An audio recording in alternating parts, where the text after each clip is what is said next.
Voici un homme de Dieu qui passe et l'a vu. Il a senti en esprit ce que le jeune homme est en train de faire. Il s'est approché de lui et a mis de l'argent dans son assiette et s'est en allé. Une fois que le pasteur s'en va, il s'est levé et a pris sa bouteille magique pour ramasser le sable où il a mis pied, ne sachant pas que l'homme de Dieu était conscient qu'il ramassait le sable des empreintes des gens. L'homme de Dieu fait semblant de répondre à un appel pendant qu'il fait des incantations et met le sable dans la bouteille. Il a versé le sable ensuite dans le carton. Il a pris ensuite le linge rouge et a couvert le carton. Il pense pouvoir utiliser l'homme de Dieu pour de l'argent.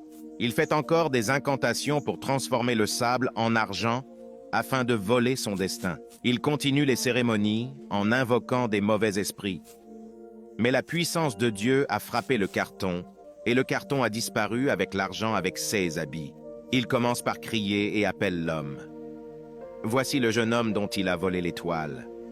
Il se plaint de son sort, qu'il a perdu ce contrat et qu'il ne sait pas pourquoi. Beaucoup ont perdu leur travail, leur mariage, leur richesse à cause de ces méchantes personnes. Après leur rencontre avec l'homme de Dieu, les destins des gens sont restaurés. Le chef l'a encore appelé et il l'a décroché.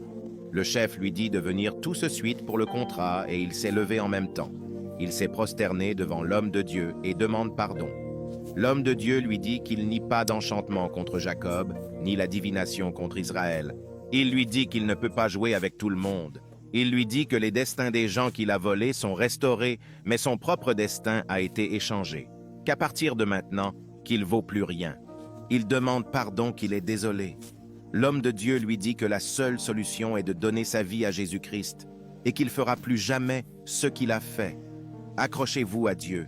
Si les méchants s'avancent contre vous, ils tomberont et ils seront anéantis car l'Éternel protège les siens. Amen.